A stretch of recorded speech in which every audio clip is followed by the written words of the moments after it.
Sebelum saya terangkan teks persisnya, itu ada sekian problem dalam memahami Quran, terutama kalau lewat terjemah. Problem itu bisa gawat, gawat betul, bukan gawat-gawatan tapi gawat betul. Misalnya ada ayat begini dan terjemahnya pasti begini. Fa'ainama tuwallu fasamma wajhullah. Kamu menghadap mana saja, di arah manapun, di sana ada ridhonya Allah. Itu kalau hanya pakai terjemah, tentu menjadikan kita sholat bisa menghadap ke timur, ke barat, ke utara, dan ke apa? Selatan. Saya cerita sedikit tentang asbabun nuzul. Memang tema sekarang tentang asbabun nuzul. Dulu Rasulullah SAW ketika di Mekah itu sholat menghadap Ka'bah. Tapi setelah pindah di Madinah, di mana Madinah itu ada komunitas Yahudi dan Nasrani, Rasulullah itu menghadap ke Baitul Maqdis, kira-kira 16 bulan. 16 sampai 17 bulan. Semua riwayat itu kisarannya hanya 16 sampai berapa? 17 bulan. Sehingga orang Yahudi itu bilang begini, Muhammad ini baiklah, meskipun dia membawa agama baru, tapi kiblatnya masih ikut kita, masih baik kan. Setelah 16 bulan, Nabi diperintahkan Allah untuk menghadap ke Ka'bah. Awal liwajaka syatrul masjidil haram. Maka orang Yahudi itu berontak. Berontaknya adalah kiblat mereka ditinggalkan. Cara berpikir orang Yahudi itu kiblat mereka ditinggal.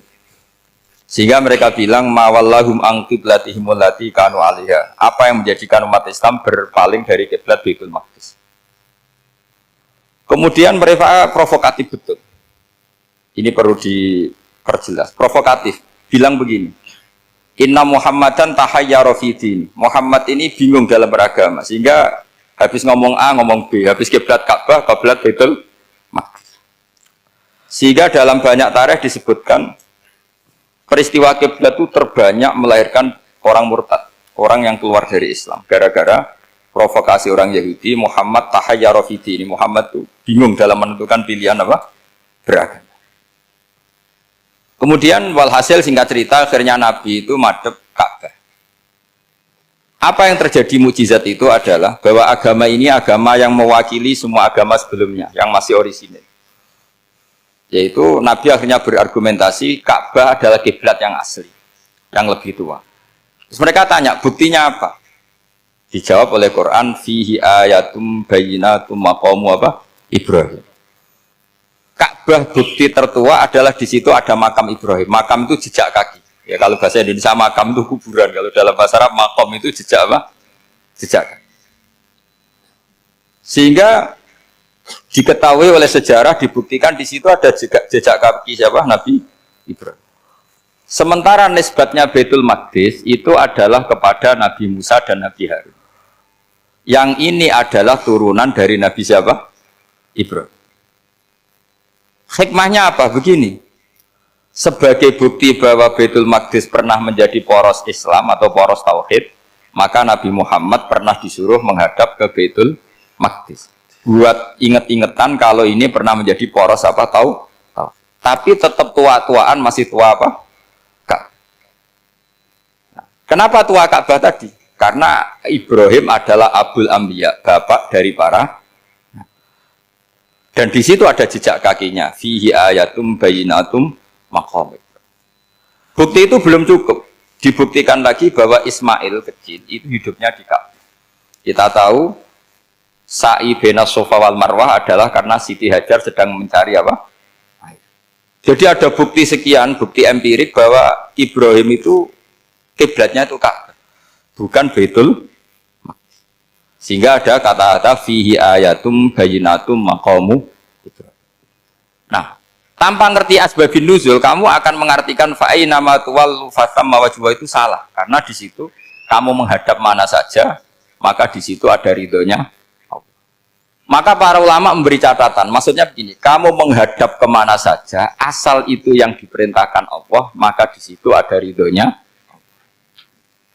Harus seperti itu maknanya, disesuaikan dengan konteks asbabun nuzul. Tanpa seperti itu tidak bisa. Dan masih banyak lagi kepentingan tentang asbabun nuzul.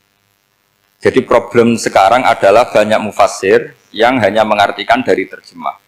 Itu bahaya sekali. Sehingga ada orang yang menikah secara mut'ah. Itu kan mirip kayak transaksi zina. Mereka berdalil famastam taktum bihi minhunna fa'atuhunna ujurahun. Perempuan yang sudah kamu nikmati, yang penting kamu bayar. Terjemahnya seperti itu. Karena ujur itu jamaknya ujroh. Itu fatal sekali. Padahal ayat itu begini, settingannya begini, setting siakul kalamnya atau asbab nuzulnya begini. Ini sekaligus, memang saya sengaja ngaji dengan tema yang berat, bentuk penghormatan pada yang ngaji. Kalau temanya ringan kan kayak TPG. Jadi ini supaya gue keren-kerenan, ini ada doktor, Pak Oni pernah dekan Fakultas Hukum. Jadi kalau saya nanti salah tinggal ditangkap saja, gampang kan? Tapi nangkap saya berurusan dengan Tuhan. Jadi kalau orang dekat Allah itu yang tanggung jawab itu Allah. Jadi dia bisa menang di kepolisian tapi kalah di hukum Tuhan. Jadi, berhadapan-hadapan dengan saya. Begini asbabun nuzulnya begini. Wal muhsanatu minan nisa yang awal juz 5 itu ya kita santai aja. Yang awal juz 5 itu sebetulnya maktuf diatafkan pada ayat hurrimat alaikum ummahatukum wa banatukum wa akhwatukum wa ammatukum wa kholatukum wa banatul akhi wa banatul ukhti. Jadi perempuan yang haram dinikah itu ada 7. Yang faktor nasab yaitu siapa? Ibu, putri, saudara putri, bulik dari bapak, amah itu bulik dari bapak, kholah itu bulik dari ibu, keponakan dari saudara lelaki, keponakan dari saudara perempuan. Ini disebut haram karena nasab gen. Kalau orang Jawa bilang hanya 4 karena ngitungnya bulik baik dari bapak maupun ibu. Kalau orang Jawa bilang kan bulik terus keponakan dihitung 1. Padahal ada keponakan dari saudara lelaki, ada keponakan dari saudara apa? Perempuan. Wa banatul akhi wa banatul ukhti. Terus kedua, haram karena rodok. Kita tahu dalam hukum Islam rodok adalah sama dengan nasab. Jadi ibu yang pernah menyusui kamu berarti jadi ibu kamu. Dan saudara sepenyusuan berarti menjadi saudara kamu. Ini disebut wa ummahatukum allati arda'nakum wa akhwatukum minar rodok. Terus ketiga, haram karena musoharoh, karena besanan. Jadi pagi ini misalnya saya nikah dengan Sri, bilang qabiltu nikaha wa taswijaha bil marhum madkur. Setelah nikah dengan Sri ini otomatis ibunya dia menjadi mertua. Otomatis haram saya apa? Nikah. Ini namanya haram karena musoh. Atau kamu punya anak Zaid. Zaid pagi ini akad dengan Sri.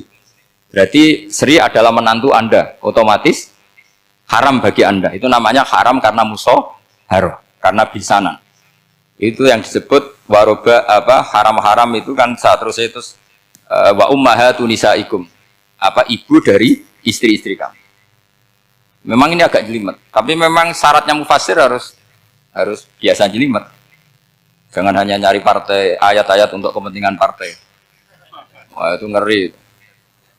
Kacau Quran dipakai kampanye. Terus itu berarti sudah 3 kan? Haram karena nasab, karena rodok, haram karena musoh. Terus yang keempat ini haram yang bukan karena sebab pada seorang perempuan tapi karena istri orang. Disebut wal muhsanatu minan nisa. Haram menikahi perempuan yang masih milik orang lain. Nah, orang lain yang menikahi ini istilahnya Allah adalah lelaki yang menikahi perempuan ini adalah lelaki sing muhsinina ghairu musafihin, secara nikah yang sah.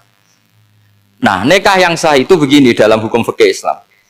Saya nikah dengan Sri, kalau hanya akad, itu saya wajib bayar mahar hanya separuh. Jadi kalau saya janji bayar 1 miliar, berarti wajib bayar berapa? 500 juta. Kalau janjinya 100 juta, hanya bayar 50 juta. Itu yang wajib bil akdi. Nanti wajib sepenuhnya nunggu bil jima. Kalau sudah hubungan intim, baru wajib 100%. Jadi kalau ada di Jawa, nikah dengan seperangkat alat sholat, itu yang atasannya tok, itu wajib karena akad. Nanti bawahnya nunggu setelah hubungan apa? Intim. Ini hukum Quran, bukan hukum saya. Makanya kan wa in talaqtumuhunna min qabli an tamassuhunna, saat terus fanis suma faradtum. Hanya wajib bayar setengah.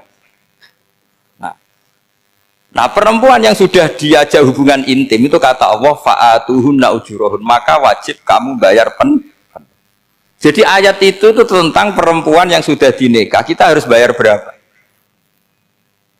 Harus bayar penuh. Ini penting saya utarakan. Nah, problem kita sebagai orang Indonesia ini juga problem Pak On, problem semua kiai. Mahar di Indonesia itu nggak bisa dibahas di Quran karena keterlaluan, kecilnya itu keterlaluan.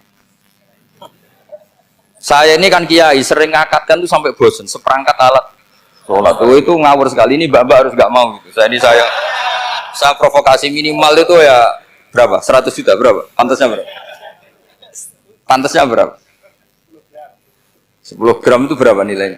Kan 1 gram 500.000 baru 5. Ya sudah mendingan itu 10 gram. Quran itu bayangannya gini sambil latihan, yang hafal-hafal biar latihan. Jangan dapat beasiswa karena hafal tapi nggak jelas lindrungannya. Quran tuh bayangannya gini, ini nggak mungkin Quran ini bisa dibaca di Jawa. Wa in aradtum mustibdala zawjin makana zawji wa ataitum ihdahunna qintaran fala ta'khudhu minhu syai'a. Jika kamu nikah sama seorang perempuan, kemudian kamu cerai, maka mahar yang sudah kamu berikan jangan ambil lagi. Karena mahar di Arab itu mahal, 100 juta, kadang mobil Alphard, kadang GMC. Sehingga setelah menceraikan tuh kebayang menarik. Kok enak, dulu saya memberikan itu kan karena dapat servisnya, sekarang sudah saya cerai, saya tarik. Kalau mahar di Indonesia kan seperangkat alat sholat. Jadi gak kebayang ada kalimat fala ta'khudhu minhu syai'a, jangan ambil lagi. Kebayang ngambil aja enggak? Apalagi kalau nikahnya sudah 2 tahun kan sudah lusuh, sudah. Tapi kalau di Arab itu kebayang karena mahal. Makanya orang Arab suka nikah orang Indonesia karena murah. Jadi bahasa kintoron tuh harta yang enggak ternilai. Wa ataitum ihdahunna kintoron, yang enggak ternilai, mahal betul. Itu pernah saya hitung, ada yang mahar itu 400 juta, ya sekira segitu. Nah makanya setelah dicerai, Allah memperingatkan setelah kamu kasihkan, ya jangan minta lagi. Kenapa kepikiran minta? Karena jumlahnya besar. Kalau di Indonesia kepikiran nggak minta, nggak kepikiran, saking kecilnya. Seperangkat alat sholat, kadang 1 juta. 1 juta itu setelah hubungan intim, sebelumnya yang wajib hanya 500. Itu kan gak kebayang. Makanya susah ngartikan Quran di Indonesia, kadang susah karena kadang terlalu. Itu pernah Sayyidina Umar radhiyallahu anhu pernah bilang begini, wahai para perempuan, mahar itu jangan mahal-mahal, kasihan para lelaki. Itu ada perempuan alimah ya, orangnya alim betul, meskipun nggak pernah sekolah di UI tapi alim itu. Itu usul langsung gini, ya Amirul Mukminin, laisa dzalika laka ya Amirul Mukminin. Waqad qala ta'ala wa ataitum ihdahunna qintaran. Kamu hanya seorang Amirul Mukminin, tidak berhak bikin aturan pembatasan mahar. Allah saja tidak batasi, kenapa kamu batasi? Sehingga dulu yang namanya nikahnya Sulaiman Agung atau Jamaluddin siapa Ratu Agung itu, kalau hadiah ya sampai tas mahal itu. Ini kan dari bahasa Arab mumtaz mahal, mumtaz itu istimewa, mahal itu dia punya istri yang sangat dicintai, dikasih hadiah mumtaz mahal. Terus ilat Jawa jadi apa? Tas mahal. Itu sama Mujid Ulil Albab kalah. Itu kalau cerai kan kepikiran minta lagi. Dikasihkan yang baru maksudnya. Tapi kalau di Indonesia tidak mungkin karena apa tadi? Seperangkat alat sholat. Begitu nyari yang murah lagi. Yang bagus kitanya, bungkusnya yang bagus. Maka nggak mungkin kita maknani Quran tanpa mengenal yang bernama asbabin. Karena makna ayat itu bisa kacau kalau kita tidak tahu asbabin. Yaitu kayak tadi makna fa'ina ma tuwallu fasamma wajhu. Itu maknanya kan kamu menghadap mana saja, boleh saja di sana ada ridhonya Allah. Berarti kan bisa ke timur, ke selatan, ke utara, ke barat. Itu bahaya betul. Sehingga kata ulama harus mengkaji asbabin supaya porsi ayat ini sampai semana jauhnya itu kita tahu. Tanpa tahu itu tidak bisa. Begitu juga menyangkut kiblat. Sekarang saya tanya, kemarin kan ramai dulu di Kemenak, kiblat semuanya diukur dengan GPS, terus beberapa masjid dikomentari salah karena diukur pakai apa? GPS. Kalau dalam bahasa falak disebut yaumarosdil kiblat. Memang bisa diilmu. Tapi pertanyaannya begini, dari awal Allah ngendikan fawalli wajhaka syatral masjidil haram. Kamu yang penting sholat itu menghadap masjid. Masjid itu ya bangunan. Sehingga kata Ibnu Abbas yang diriwayatkan banyak ulama mengatakan Al-Ka'bah kiblatun li ahlil masjid wal masjid kiblatun li ahlil haram wal haram kiblatun li ahlil masyriq wal maghrib. Jadi kalau orang di dalam masjid, kiblatnya harus Ka'bah. Di luar masjid, kiblatnya asal bangunan Masjid Haram. Tapi di luar sini kayak di Indonesia boleh semua tanah. Kenapa begitu? Kata Ibnu Abbas karena Quran turun bilisanin Arabiyyim mubin. Jadi kalau orang Jogja kalau mau ke Jakarta arahnya kemana? Barat. Itu sebetulnya ketika Anda ke barat itu persis Jakarta apa bisa saja pasnya itu Pangandaran. Tapi orang itu akan bilang kalau ke barat ya ke Jakarta. Meskipun presisi Anda tepatnya di Pangan. Nah kiblat seperti itu, asal orang menghadap ke barat itu orang sudah bilang ke kiblat. Nggak usah sedetail misalnya harus pas Ka'bah. Saya pernah debat sama tim ahli Kemenang. Nggak bisa Gus, sekarang ada JPL harus tepat Ka'bah. Terus saya bilang gini, kalau teori Anda benar, berarti semua masjid luasnya maksimal 16 meter. Ka'bah itu luasnya hanya 16 meter. Berarti Masjid Ulil Albab yang pojok sana sama pojok sana, kira-kira itu ya sudah tidak kena Ka'bah. Kalau harus tepat, Ka'bah itu kan diameternya hanya 16. 16 sampai 18 kalau nggak salah. Berarti semua masjid kalau ingin tepat Ka'bah harus pas 16. Kalau terlalu luas pilihannya harus cekung. Kan jadi aneh. Makanya saya itu sering Pak On, dulu saya ini biasa debat fikih. Kalau di tradisi pesantren namanya Basul Masail. Saya punya teman yang paling kurang ajar, yang paling saya kenang dalam sepanjang sejarah. Dulu itu kalau debat fikih itu ya seru. Kalau aturan fikih kan gini, soft paling baik itu kan soft pertama. Baru kedua, baru ketiga. Yang paling keren kan soft awal, soft. Terus teman saya bilang gini Pak, ya kalau gitu gini aja Gus, desain masjid itu memanjang utara selatan. Biar semuanya soft awal. Gara-gara didesain begini kan ada soft 2, soft 3. Apa susahnya kita bikin mulai awal supaya masjid itu memanjang utara Pak, selatan, supaya semuanya soft awal. Ya kalau ada hukum ya diimplementasikan dalam desain bangunan katanya. Jadi itu kan kacau. Terus akhirnya saya jawab, lalu setelah begitu yang paling afdol siapa? Yang dekat imam. Ya sudah, bikin cekung saja kalau gitu. Artinya gini ya, beragama itu yang sehat. Jadi beragama itu berdasar riwayat. Berdasar riwayat, pernah ada ulama yang hitung, Madinah menghadap Ka'bah itu ya tidak pas. Pernah dihitung pakai GPS. Kiblat Madinah ke Ka'bah itu ya tidak pas. Tidak seperti yang pernah dianjurkan Kemenak. Karena apa? Agama ini ngikuti bilisanin Arabiyyim mungkin. Seperti jenengan gini. Semua ini istilahnya apa? Menghadap Gus Bah. Padahal ada yang agak sana, agak sana. Semuanya ngaji sama siapa Gus Bah? Ya sudah. Istilahnya bertatap muka. Memangnya kita benturan. Ini bahasa. Jadi seperti ini semua namanya apa? Berhadap. Padahal ada yang agak samping, agak samping. Ka'bah juga gitu. Sebenarnya tidak se-ekstrim yang dibayangkan orang-orang. Cuma kalau bisa tepat, ya kita harus tepat. Tapi tetap saja tidak perlu 16 apa.